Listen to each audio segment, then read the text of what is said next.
Ngayon, nagkakaroon ng press briefing.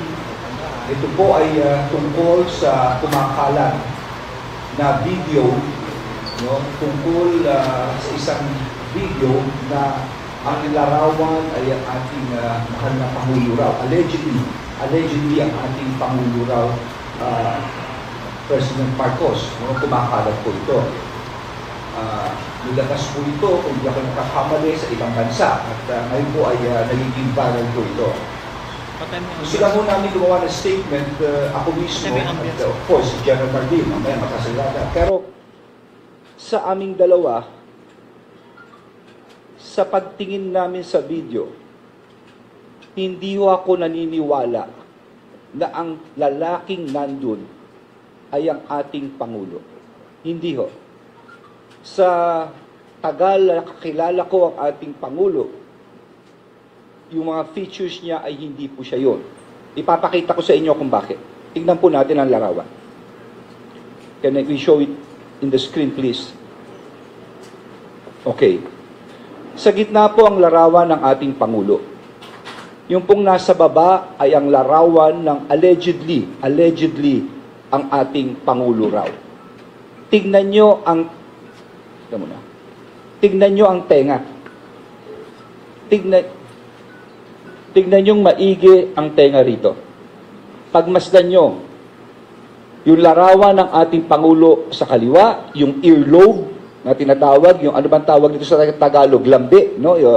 Earlobe. Tignan nyo yung nasa kanan. Diyan pa lang makikita nyo. Bakit ko sinasabi ito, mga kasama, dahil napakaraming kumalat sa social media ng mga AI, ng mga peke, sari-sari naghahalo sa mga panahon ngayon, sa mga maging mapanuri tayo. Huwag tayo basta-bastang maniniwala rito. Iniulit ko, ako mismo personally, isang tingin ko pa lang nakita ko na ito sabi ko wala ito. No? Kayo na mismo maghusga. Tingnan niyo itong maigi itong larawan na ito. Kaya nga, ito ay, of course, I'm requesting, no? I'm asking our Chief PNP, General Marbil, together with the General Bakay and of course, General Cariaga, to immediately create a task force to probe this issue, no? Talagang imbestigahan nilang maigi ito. Probably, tawagan nila at they coordinate also with the ICT. No? At kung anong findings dito, no, malaman kaagad ng ating publiko. Sa tagal na kakilala kong ating Pangulo, ako'y naniniwala, no, at ako'y nagsasabi that he does not indulge in this kind of activities. No? Yun lang po ang aking masasabi sa isyong ito. At itong larawan na ito, tignan yung maigi, maging mapanuri tayo, huwag tayo basta-basta maniniwala sa nangyayari ngayon. No? Tignan nyo, ang layo ng itsura, ang layo po. No?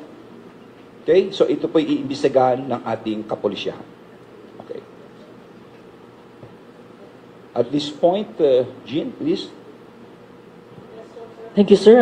Our SILG is now ready to take your questions, and the first question will come from Mr. Mar Gabriel of Net25. Magandang tanghali po, Secretary Abalos, General Marbil.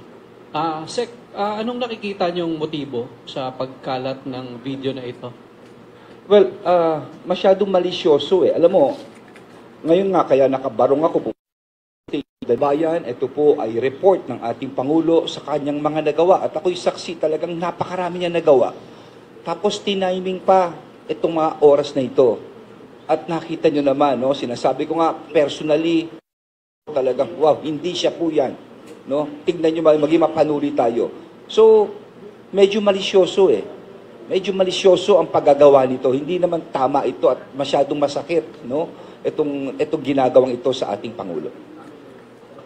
Ano pong magiging legal na hakbang natin?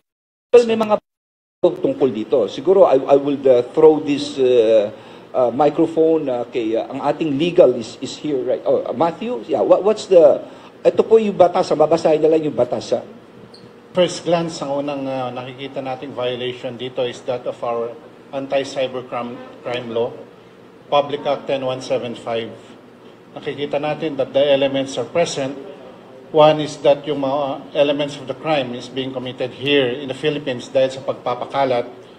Next is of course through the task force na binuo ng ating mahal na secretary, titignan po natin yung mga instruments or gadgets used in the distribution. And the last is there is damage. So clearly, tulad na nasabi ko po, there will be, on first glance, it's the anti-cybercrime law. We will determine and establish the criminal and civil liability of all persons na nagpapakalat po nitong malicious video. Sir. May na-identified na po ba tayo ng mga personality